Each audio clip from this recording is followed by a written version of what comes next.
श्री गणेशाय नमः। जय माता दी। ओम नमः शिवाय। आप सभी का इस ज्योतिष ज्ञान के चैनल में स्वागत है। आज का जो विषय है, आज का जो प्रश्न है, वो सबका ही प्रश्न है। मुझे बहुत सारे लोग अक्सर ये प्रश्न करते हैं कि हम तो बहुत अच्छा कार्य करते हैं, कर्म अच्छे करते हैं, सबका भला करते हैं, लेकिन उसके बावजूद भी हम परेशान रहते हैं, दुखी रहते हैं, हमें दुख मिलता रहता है। और जब हम अपने आसपास देखते हैं तो ऐसे ऐसे लोग हैं जो बहुत बुरे कर्म कर रहे हैं, उसके बावजूद भी उनको हम देखते हैं वो प्रसन्न हैं, सुखी हैं और आनंद ले रहे हैं। ये प्रश्न जो है, ये आज का जो टॉपिक है, ये हर व्यक्ति को इसको समझना चाहिए, क्योंकि अगर ये आपको समझ आ जाएगा तो आपका काफी कष्ट जो है कम हो जाएगा। आपके दुखों में काफी कमी आ जाएगी कि ऐसा क्यों हो रहा है, क्योंकि हम तो बहुत अच्छा कर रहे हैं, हमारे कर्म इतने अच्छे हैं, उसके बावजूद भी अगर हम दुख हमें मिल रहा है और हम भगवान की इतनी पूजा कर रहे हैं तो हमें फल क्यों नहीं मिल रहा? जबकि हमारे को सुखी होना चाहिए, और जो बुरा कर रहा है हमारे सामने, निरंतर बुरा करता जा रहा है, उसके बावजूद भी वो सुखी है। तो इस चीज को तो समझना चाहिए। अब जब हम कष्ट की बात कर रहे हैं, दुख की बात कर रहे हैं, वो तन से दुखी हो सकता है, कोई जैसे बीमार है, कोई रोग है, इसी तरीके से कोई मानसिक कष्ट हो सकता है, किसी के व्यवहार से कोई दुखी है और मानसिक पीड़ा अनुभव करता है। इसी तरीके से किसी को धन के कारण कष्ट है कि धन नहीं है, नौकरी नहीं है किसी के पास में, कोई धन उपार्जन का माध्यम नहीं है। इसी प्रकार किसी के पास खाने के लिए पैसे नहीं है, किसी ने लोन ले रखा है, वो दुखी है। अक्सर ज्यादातर हम यही देखते हैं कि लोग किसी न किसी रूप में दुखी रहते हैं, और वो बहुत अच्छे कर्म कर रहे हैं, इसमें कोई संशय नहीं है, इसमें कोई झूठ भी नहीं है कि वो झूठ कहते हैं, और वो भगवान की पूजा भी निरंतर करते हैं, इसमें भी कोई दो राय नहीं। लेकिन इसका कारण अगर हम समझें तो उसको समझने के लिए हमारे को ज्योतिष का सहारा लेना पड़ता है। ज्योतिष में इसका जो उत्तर है वो बहुत सरल रूप में दिया गया है। मैं अपने कोशिश करूंगा, क्योंकि आप ज्योतिष के अगर जानकार नहीं भी हैं तो आपको बहुत सरल रूप में ये समझ आ जाए कि ऐसा क्यों हो रहा है, ऐसा क्यों होता है। तो मैं सबसे पहले ज्योतिष के बारे में थोड़ा सा शुरू करता हूं। ज्योतिष जो है कर्म थ्योरी पर आधारित है। हमारे जो कर्म है उस पर ही हमारा ज्योतिष गणना होती है। और हम जो आज ये देख लेते हैं कि आज के समय में व्यक्ति को सुख मिलेगा, दुख मिलेगा, शारीरिक कष्ट होगा, एक्सीडेंट होगा, या अच्छा होगा, कुछ शादी होगी, संतान होगी, तो ये जो समय वगैरह निर्धारण है, सारा ये कर्मा थ्योरी पे आधारित है। ज्योतिष ही सारा कर्मा थ्योरी पे आधारित है।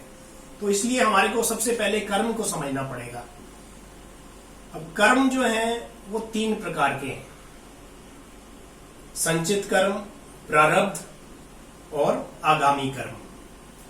इसमें से प्रारब्ध जो है, आप अक्सर जैसे संत महापुरुष ज्ञान देते हैं, उनके प्रवचन सुनते हैं, अक्सर आपको ये सुनने को ये शब्द बार बार मिल जाता है, प्रारब्ध प्रारब्ध। तो प्रारब्ध जो है उसको भी हमने समझना है। तो ज्योतिष में सबसे पहले हमें प्रारब्ध को समझने के लिए संचित कर्म को समझने की आवश्यकता है। संचित कर्म क्या है? हमारे धर्म की मान्यता के अनुसार हमारे अनेकों जन्म हुए। इस जन्म से पहले हमारे बहुत से जन्म हुए और उन जन्मों में हमने अच्छे बुरे हर प्रकार के कर्म किए। ये जितने भी हमारे कर्म, जितने भी हमारे जन्म हुए, उन सबके जो कर्म अगर सबको मिला दें कि जितने भी जन्म हुए उन सबके कर्मों को अगर हम संचित कर लें तो यही संचित कर्म कहलाता है। अब इसमें हमारे अच्छे कर्म भी हैं और हमारे द्वारा किए गए जाने अनजाने में भी बुरे कर्म भी शामिल है।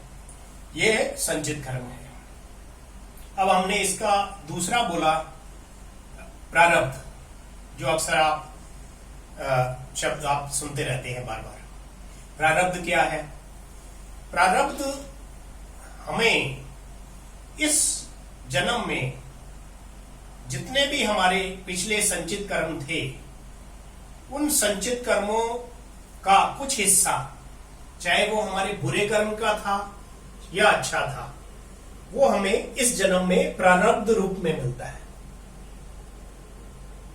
जिसको आप भाग्य भी कह लेते हैं।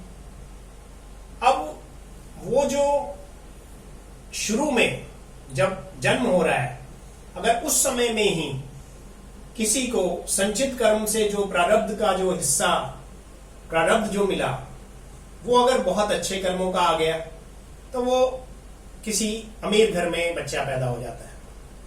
शुरू से ही उसको सारी सुख सुविधाएं मिलने लग जाती हैं। इसी प्रकार अगर वह संचित कर्मों से जो कुछ बुरे कर्मों का जो हिस्सा प्रारब्ध रूप में हमें इस जन्म में मिल जाता है शुरू में, तो वो कहीं सड़क पर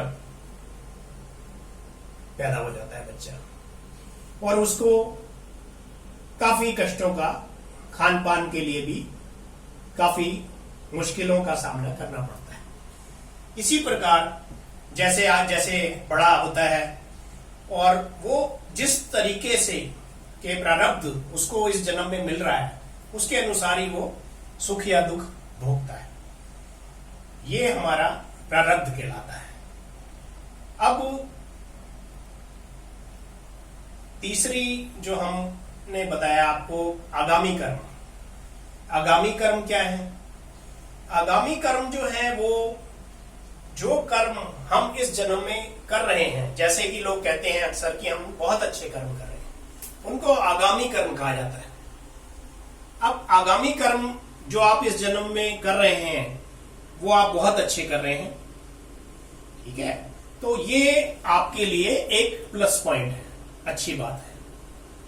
तो हमारे जो प्रश्न था हमारा, उसमें हमने ये देखा कि हम अभी तो निरंतर आगामी कर्म जो कर रहे हैं वो बहुत अच्छे कर रहे हैं, परंतु हमें दुख जो प्राप्त हो रहा है वो हमारा प्रारब्ध है।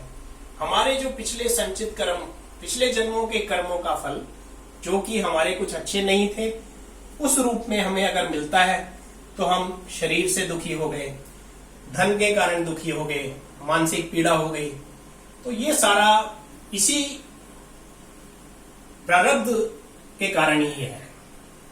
लेकिन ऐसा नहीं है कि दुख के बाद सुख आता ही है। इसी प्रकार आप ये देखें कि प्रारब्ध जो आपको मिल रहा है, हो सकता है उसमें आगे का समय बहुत अच्छा हो। पहली चीज तो आपने ये समझ ली। दूसरा, आगामी कर्म जो हम कर रहे हैं, हमें निरंतर यह समझकर कि यही कल अगले जन्मों में हमारे संचित कर्म बन जाएंगे, हमें यह सोचकर आगे के जो हमारे कर्म हैं उनको बहुत अच्छा करना चाहिए। हमें ये ध्यान रखना चाहिए प्रत्येक कर्म करते समय कि ये हमारे संचित कर्म में जुड़ जाएगा। इसलिए हमारे को सोच समझकर जो भी हम कर्म करते हैं अच्छे करने चाहिए और बुरे कर्मों से बचना चाहिए। हमें अब ये समझ आ गया होगा कि प्रारब्ध हमें जो मिला है उसके कारण हम अच्छे कर्म करने के बावजूद अगर दुखी हैं तो क्यों दुखी हैं, और अगर हम सुखी हैं तो क्यों सुखी हैं, क्योंकि यह भी हमारा प्रारब्ध ही निर्धारित करता है। लेकिन इसमें संतोष रखना बहुत आवश्यक है, क्योंकि दुख के बाद सुख जरूर आएगा। दूसरी चीज, जिसको शुरू से ही आप देखते हैं कि वो सब सुख सुविधाएं मिल रही हैं और उसको हर चीज का सब चीजें प्राप्त हो रही हैं, उसको किसी चीज की कमी नहीं है, तो उसको उतना सुख का एहसास नहीं होता, उसको नहीं पता, क्योंकि उसको शुरू से ही बचपन से ही सब कुछ सुख सुविधाएं मिल गई। तो वो व्यक्ति जो है इतना उस सुख का लाभ नहीं उठा पाता जितना कि जैसे आज मान लीजिए आप दुखी हैं और आज आपको समय बदलता है और एकदम से आपका प्रारब्ध जब अच्छा आ जाता है, तो आपने बहुत जब दुख देखे हैं और उस दुख के बाद में जब आपको सुख की प्राप्ति होती है तो आपको ये लगेगा कि नहीं, सच में आज मुझे भगवान की कितनी कृपा हो गई है, उसकी इतनी कृपा मिल रही है कि मैं आज कैसे हालात में मैं था और आज मैं क्या, भगवान ने मुझे क्या बना दिया। तो ये समझकर हमें आज संतोष करना चाहिए कि हमारे कर्मों का फल ही है जिसके कारण हमें ये दुख प्राप्त हो रहा था, और आगे अच्छे कर्म कर कर हम आगे और संचित कर्म जो है आगे अच्छे जोड़ सकते हैं, ताकि आगे भी हमें जो भी प्राप्तियां हो वो सुखवर्धक हो, हम आनंद से रह पाए।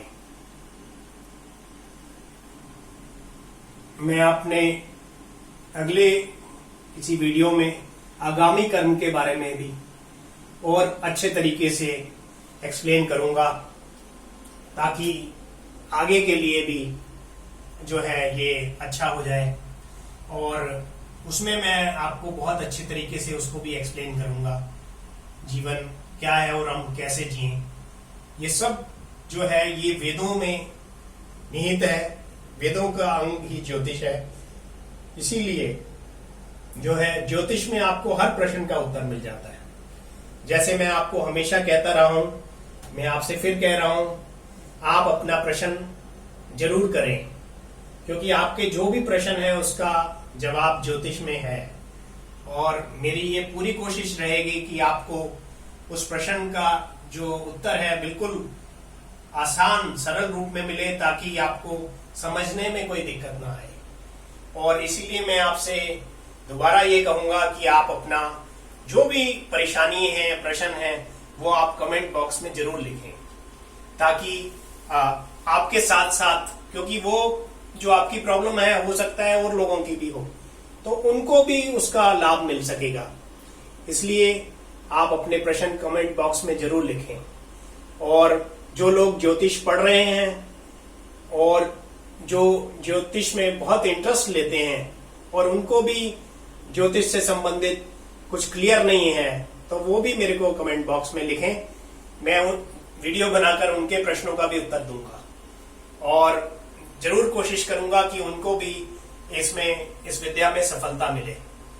और अगर आप इस